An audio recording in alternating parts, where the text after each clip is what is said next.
on va parler un petit peu de. Ça y est, c'est la dernière ligne droite, hein. Demain soir, on a le combat de Dricus du Plessis contre Khamzat Chimaev. Là, on a eu la conférence de presse et on est hypé de fou. En fait, on allait s'appeler Enzor et moi. Et du coup, j'ai dit, vas-y, viens, on partage cette conversation pour les auditeurs d'After Fight. Comment tu vas, Enzor? Salut Kevin, bah, ça va très bien, j'espère que tu vas bien aussi et que tu as hâte que le combat arrive très vite. Ah ben ouais, même j'ai envie de te dire, il y a tous les combats que j'ai envie de voir. C'est une très belle carte. Et notamment le combattant tchétchène aussi qui vient de rejoindre l'UFC Mm. du Dana White Contender Series, Baïsangour là. Ça a l'air très très chaud, hein. J'ai hâte de voir ce combattant aussi. Bah, en fait, j'ai voulu aussi faire cette conférence de presse, pas non plus pour parler de Dricus et Hamzat, parce que pour te parler de Baïsangour Susurkayev, qui a été un grand combattant, parce que je le suivais un petit peu avant qu'il soit la Dana White Tu Contenders. peux nous parler de lui? Tu peux nous parler un petit peu de lui? En fait, c'est un combattant que j'ai suivi en fait deux combats avant qu'il signe à Surkayev. Donc je crois qu'il vit aux États-Unis là-bas. Donc il est à l'équipe Kilic, je crois, qui est très connue. En plus, il y a des très gros combattants, notamment de l'UFC là-bas. Et j'ai vu qu'il avait fait son combat à la Dana White Contenders. Donc c'était un magnifique KO avec ce coup de pied. Et ce garçon va combattre sur la carte de Hamza Chimaev, donc 4 jours après sa victoire. Donc, faut rappeler une chose que Hamza Chimaev à l'époque avait fait 2 combats en 10 jours. Donc, si Baïsangour gagne, il va battre ce record et 2 victoires en 4 jours, ça va être vraiment incroyable. Bon, on voit qu'il y a un peu du marketing derrière, étant donné qu'ils sont tchétchènes. On voit que Dana White, il a bien préparé son coup. Bien sûr, il y a le combattant, il mérite hein, de recombattre. Il avait envie d'être sur cette carte, mais on voit qu'il est porté par la hype de Shimaev. J'ai bien aimé le trash talk qui a été fait par son adversaire, qui lui a dit ouais, t'es le larbin de Shimaev. Et Ramzat qui prend le micro et qui lui dit il est plus fort que moi, il va t'allumer. Ah oui, oui, je l'ai vu en plus, celui-là. Ça, c'est vrai que ça m'a bien fait. Ça m'a fait rigoler parce que c'était marrant. Parce que la conférence de presse en soi, elle était bien drôle. Et franchement, Senghor, oui, c'est du marketing, comme tu as dit. Il a bien préparé son coup. Invaincu Euh, après, hein, c'est un ouais. super combattant, hein. Ah, bah, Neuf- bien sûr, oui, c'est pour ça. Et il mérite, comme tu as dit, sa place. Il met un super KO. Il fait un très beau combat parce qu'à un moment donné, il met un joli coup de genou sauté, je crois, dans le combat. Et c'était très beau à voir. Et ce coup de pied dans l'estomac qui te met KO en plus au premier round. Donc, il mérite son contrat. Et derrière, il fait son boulot de marketing et ça se vend bien. Et pourquoi pas être sur cette carte et que si il gagne ce combat-là, ça sera juste incroyable de se dire que ce gars aura fait 2 victoires en 4 jours. Ouais, il a signé à l'UFC, direct il recombat derrière, c'est du C'est jamais énorme. vu. C'est énorme, Ouais. c'est énorme. Même pour le poids et tout, franchement, d'arriver à être au poids, tu vois, parce qu'on sait que les combattants, après leur combat, ils ont repris du poids. Là, il va le reperdre et enfin, une machine, une machine. Donc, Ah bah franchement. Moi, bien sûr, je suis d'accord. ça a rajouté du piquant à cette carte, même s'il y a d'autres beaux combats. Bien sûr, on va pas reparler du combat Dricus du Plessis contre Khamzat Chimaev, étant donné qu'on a fait une super analyse avec toi et Magomed Gekayev. D'ailleurs, si vous ne l'avez pas vu à l'heure qu'il est, je vous invite à aller la voir, je la mettrai en description. Mais là, je veux juste qu'on parle un petit peu du ressenti, de la Fight Week. Euh, T'es toujours sur ton prono? T'avais dit Hamzat au deuxième round. T'es toujours sûr qu'il va lui rouler dessus? T'as pas changé d'avis? En fait, moi, je pense que sûr et certain que Hamza, pour moi, il va lui rouler dessus. Ça va être impressionnant. Et ce qui m'a impressionné pendant cette conférence de presse, que moi, j'avais dit dans la vidéo, que j'avais laissé, on va dire, le combat durer, ça allait se terminer au deuxième round. Et vu comment ça se passe, comment s'est passée cette vidéoconférence, et que Hamzat, en fait, pour lui, c'est pas spécialement en fait que un combat pour lui pour la ceinture, c'est un combat comme les autres. Donc je me dis, vu comment il est détendu, alors que c'est son premier combat pour la ceinture, hein, c'est la première fois de sa vie, et j'ai vu le mec, il est détendu, et moi je pense qu'il va lui rouler dessus dans les premières minutes, hein. Ben, Moi c'est je pense c'est- que c'est ça sincèrement, qui, ça va se terminer en moins de 5 minutes. Moi, c'est ça que j'avais oublié de parler dans ce combat. J'avais fait aussi une analyse avec Shadow Ludo. J'ai oublié de mentionner ça, mais Khamzat, il a une telle confiance en lui qui dégage. Il a cette aura, hein. Là, quand on a vu la conférence de presse, on voit le public. Franchement, ça fait longtemps qu'on n'avait pas vu une conférence de presse aussi dynamique. Le public, il est en folie. Enfin, déjà, Khamzat, c'est une star. Et on voit il a une confiance en lui. Bon, déjà, il est invaincu, mais il a vraiment confiance en lui. Alors, j'ai pas envie de tout miser là-dessus, parce que le combat, une fois que la cage se ferme, il y a un monstre qui est en face, qui est Dricus du Plessis, qui est le champion, et ce sera pas un combat facile. Mais je vois bien un scénario où Khamzat, il lui roule dessus, et clairement, il fait comme ce qu'il a fait à Whittaker, tu vois. Mm. Mais c'est Moi, fort c'est là la probable, hein. question. Est-ce qu'il va réussir à faire ce qu'il a fait à Whittaker? C'est la vraie question que je me pose, tu vois. Mais en tout cas, là, pour cette conférence de presse, ce que Khamzat dégage, le charisme de ce combattant, là, il dégage une puissance. C'est beau. Franchement, c'est un exemple, Khamzat, hein. Il est arrivé à l'UFC quand même. On sait qu'il dormait dans une petite chambre. Il était pauvre. Aujourd'hui, on voit clairement que c'est plus un problème pour lui, l'argent. Mais ça n'a rien à changer à sa mentalité. Même, j'ai l'impression, il est devenu encore plus humble que quand il est Ouais. arrivé. Tu sais, il était fou. Tu te rappelles, il était complètement Mm. possédé. On se disait, mais il est malade, ce mec. Et aujourd'hui, maintenant qu'il a tout ça, il est beaucoup plus calme. Et j'ai l'impression que ça fait de lui encore quelqu'un de plus dangereux. Et là, il a dû se préparer, mais comme jamais. Il y a ça aussi qu'il faut mettre dans la balance. Là, il a fait une préparation de malade. Physiquement, il est bien prêt. Et j'ai l'impression qu'à chacun de ses combats, ce mec-là, il monte en puissance, en fait. Ouais, c'est ça et c'est ça qui fait, que moi, ça m'impressionne. C'est déjà sa préparation physique, c'était juste incroyable quand il était avec Arman et là, quand je le vois bien sûr, qui il est toujours aussi fou, hein.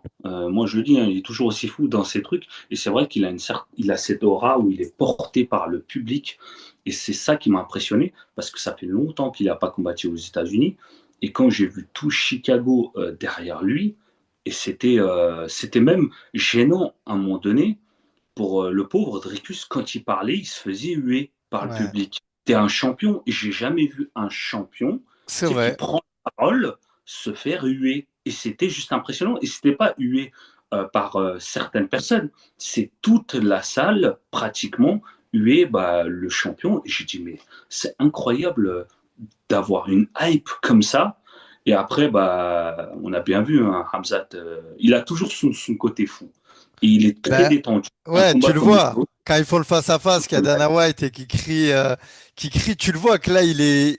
En fait, c'est pour ça que je pense qu'il se contient aussi. Tu vois? Et à un moment, quand il a tous les projecteurs sur lui, comme quand il est dans la cage, quand on lui passe le micro après une victoire, il n'arrive pas à se retenir. Mais avant le combat, même tu as vu quand ils se croisent, après il a dit c'est que du sport, voilà, on fait de l'argent. Mais franchement, comme tu dis, il a toujours ce côté, il est fou quoi. Ah, il est fou ouais, bien sûr. et Et c'est la hype, quelqu'un. elle est énorme, hein. Elle est immense la Ah, elle est hype. énorme. Moi, Énorme. pour moi, à l'heure actuelle, aucun combattant de l'UFC a la hype de Khamzat Chimaev. Là, il est passé à 10 millions d'abonnés sur Instagram. C'est énorme. Il n'y a que actifs, hein, de combattants qui sont actifs. Il n'y a que Makachev et Topuria qui ont Ils sont devant. autant, ouais, qui sont devant lui, tu vois. Ouais. Mais Mm. tu sais quoi? Après le combat face à Dricus, une fois qu'il aura ramassé la ceinture, mais il va passer les 10 millions. Il va passer les Oui, il 10 y a millions. moyen qu'ils puissent prendre entre 1 et 2 millions Ouais, en c'est sûr. 38 heures, 72 heures. C'est sûr. C'est fort probable. Et c'est impressionnant. C'est vrai que ce gars-là, quand on réfléchit, je ne dis pas ça parce que, voilà, bien sûr, on est de la même communauté. Mais ce qui est impressionnant, c'est que ce gars-là, ça fait 5 ans qu'il est à l'UFC et que moi, j'ai connu Hamza Chimaev, je le suivais bien avant l'UFC, hein. Je me rappelle que quand je le suivais sur Instagram, il avait à peine 18 à 20 000 abonnés. Je me rappelle de ce jour-là et je me dis, le mec, en 5 ans, il a fait quelque chose mais d'incroyable. Et ce qui est beau avec lui, c'est que, bien sûr, comme tu l'as dit, tu l'as très bien précisé, c'est du sport, on est là pour faire de l'argent, chacun gagne son argent, et voilà, tu vois, il est là juste pour son travail. Mais en dehors, c'est quelqu'un que j'aimerais bien, tu sais, genre discuter pendant 1 ou 2 minutes, échanger. Ça doit être quelqu'un de très très détendu, tu sais, genre rigolade. on s'amuse, parce il est vraiment pas ce qu'il est en dehors, en fait. Et ça, c'est beau, tu vois. Après, respect pour tous les combattants, hein, parce que Dricus, c'est un gars super Bien sympa, et on a sûr. vu l'échange qu'ils ont eu quand ils se sont serrés la main, il y a du respect entre les deux, et c'était beau à voir l'échange. J'ai beaucoup aimé l'échange bien avant la conférence. Eh ben écoute, Nzor, est-ce que tu veux redonner ton pronostic? Franchement, bien sûr, moi je disais que ça allait se terminer au deuxième round, mais vu comment, dans l'état d'esprit, comment il était Hamzat, moi je me dis, mais en fait, il va le terminer entre 3 et 4 minutes. Les 3 et 4 minutes dès le premier combat, dès le premier round. Moi je pense que ça va se terminer là, hein. C'est un rouleau compresseur. Et s'il fait ça, mais Dana White, il va se dire, mais qui va pouvoir le détrôner, ce mec-là? Trop dangereux. Trop dangereux. Je pourrais même pas l'affronter pour te dire. Ce serait trop. Tu dois avoir de la peur quand même d'affronter un mec comme ça, tu vois.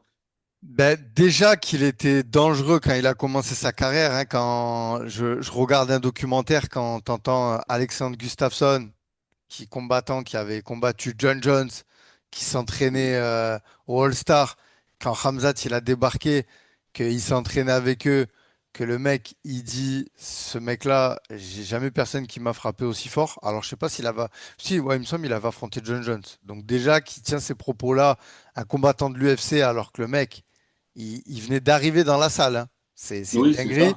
Et le coach aussi de MMA à l'All-Star qui dit, mais ça fait combien de temps que tu fais du MMA? Tu combats où? Il lui a même dit, tu combats où?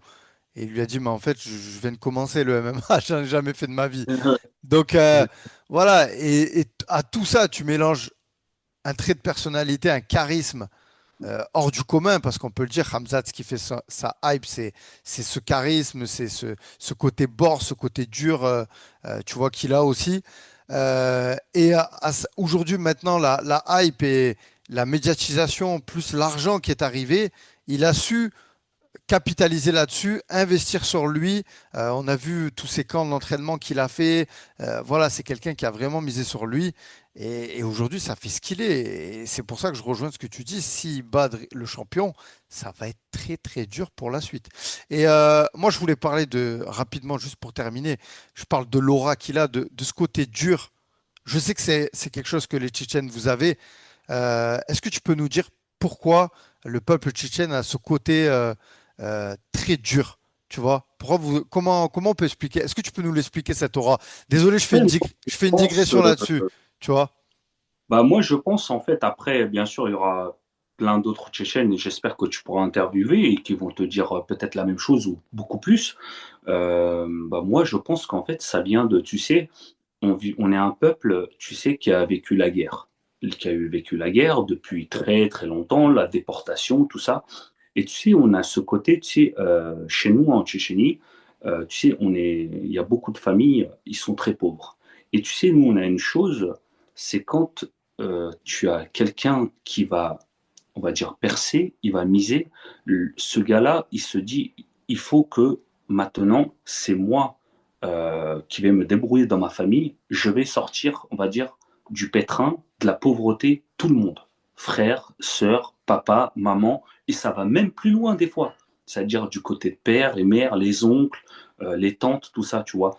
Et c'est ça qui fait que je pense que, tu vois, aujourd'hui, tu es dur parce que tu as la tête sur les épaules et tout le monde compte sur toi, en fait, tu vois. Et ce qui est bien avec Hamzat, et il y a des gars, c'est plus dur, hein. Et lui, il arrive à maîtriser, tu sais, cette pression. Et c'est ça qui est incroyable. Et je pense que ça vient de là, oui, je pense. Après, j'espère que tu auras la chance interviewer d'autres Tchétchènes, comme tu as pu aussi interviewer Hamza Tabayev. Euh, Ils pourront te dire beaucoup plus, tu vois, même aller beaucoup plus loin, tu vois. Là, j'ai pas vraiment les mots, mais je te dis ce qu'il en est, tu vois. Ouais, non, Après, mais ça c'est ultra développer. intéressant. C'est déjà super d'avoir précisé cela parce que c'est quelque chose qu'on retrouve pas aujourd'hui tu vois, en Europe, hein. Aujourd'hui, on est plus en France, on est plutôt égoïste, hein. Les gens, ils réussissent eux. Tu leur dirais d'aller aider leur, les gens de leur famille. Il y en a, c'est même pas inconcevable, hein, tu vois. Donc après, je veux pas, Oui, bien sûr, voilà. tu vois. Mais oui, Et tout après, à fait. il On y le a voit vraiment, même au c'est pas. Daghestan. Au Mm. Daghestan, on le voit quand on voit Islam revenir dans son village. Je veux dire, je pense pas que c'est tout le monde et de sa famille. Lui, carrément, il sauve le village, il représente le village. Donc, c'est vrai qu'il y a cette importance de la nationalité, d'aider les gens qui nous entourent et qu'on aime. Et c'est ultra intéressant. Et c'est vrai que c'est un fait, hein. C'est un fait ce que tu dis là, Enzo. Ah bah oui, bien sûr, c'est un fait. Et voilà, et après, il y a aussi la qualité des entraînements. Je vais te Tout à dire, fait. moi qui vais en Tchétchénie, qui est allé plusieurs fois et qui vais souvent, quand tu vois des gamins dans les salles, quand je vais voir mes petits cousins, ils ont entre 7 et 10 ans, et les sparring qu'ils font, tu te dis, ah ouais, l'écart, il est incroyable. Ça me choque pas. Bien sûr, j'ai déjà vu ça. Mais quand je vais aller dans une salle en Europe, c'est pas de la critique, c'est un fait. Tu vas voir des petits enfants entre 7 ans et 10 ans, comment ils s'entraînent, surtout que on va dire, c'est encadré, et que tu vois des gamins tchétchènes, d'Aguestan, Ingouche, de 7 à 10 ans, faire des sparring de MMA, hein, même pas de lutte. Tu dis, ah ouais, quand même, hein, ils envoient, tu vois. Et c'est normal qu'ils arrivent à 15 16 ans, tu vois, ils ont on va dire, ils ont cette dalle. Mm. Bah, en fait, on compte sur toi et tu vas sortir tout le monde du pétrin et de cette pauvreté. D'ailleurs, Et ça, c'est pendant le documentaire, je sais pas si tu as vu, mais Hamzat, il a construit, je crois que dans son village, ou, enfin, je sais pas c'est où ça. exactement en Tchétchénie, il a construit un gymnase pour Exactement. une Une salle salle de de sport lutte pour les jeunes. Ouais, pour les c'est ça. jeunes. Donc, franchement, ça, je veux dire, ça arrive pas en France. On n'a jamais un combattant. Je veux dire, attention, hein, attention, je ne tire pas sur le peuple français. Je suis français, j'aime la France. Mais en France, on n'a pas un Cyril Gane. Alors peut-être que c'est pas les mêmes revenus aussi, hein. Mais tu vois, qui a construit une salle de sport de MMA ou de pied-point ou quelque chose pour que les jeunes en France s'entraînent, tu vois. Mais après, voilà, je veux pas comparer, mais c'est pour dire qu'en France, même à échelle, je sais pas, peut-être un Teddy Riner ou quoi. Alors après, voilà, c'est une question aussi d'argent, hein. Peut-être que Khamzat, il gagne tellement d'argent qu'il peut se permettre de faire ça. Et aussi, en Tchétchénie, moi, j'ai pas envie de dire que c'est plus pauvre que la France en termes d'infrastructure, parce que quand on voit tous les lutteurs qu'il y a, est-ce qu'il manque vraiment des salles, tu vois? Mais en tout cas, c'est très beau ce que Khamzat il a fait. C'est surtout ça que je veux souligner. C'est magnifique ce que Khamzat a fait pour son Pour les peuple, hein. jeunes, ouais. Moi, Ouais, pour le franchement. peuple et les jeunes, comme tu as dit, voilà, la salle qu'il a construite dans son village et ça va permettre en fait aux petits jeunes d'aller s'entraîner bah, gratuitement et devenir des monstres plus tard. Tu vois, il y a forcément des petits jeunes qu'on voit dans ce reportage. Il doit y avoir des petits jeunes, tu vois, ils sont issus des Mais familles très en plus, il pauvres. s'inspire de Hamzat. Il s'inspire de Hamzat et t'as vu, j'ai bien aimé ce qu'il a dit. Il a dit, vous allez faire de la lutte et si vous avez envie, vous ferez du MMA. Oui, voilà, c'est ça, exactement. Ouais. Ouais, ça vaut mieux commencer par la lutte. Voilà.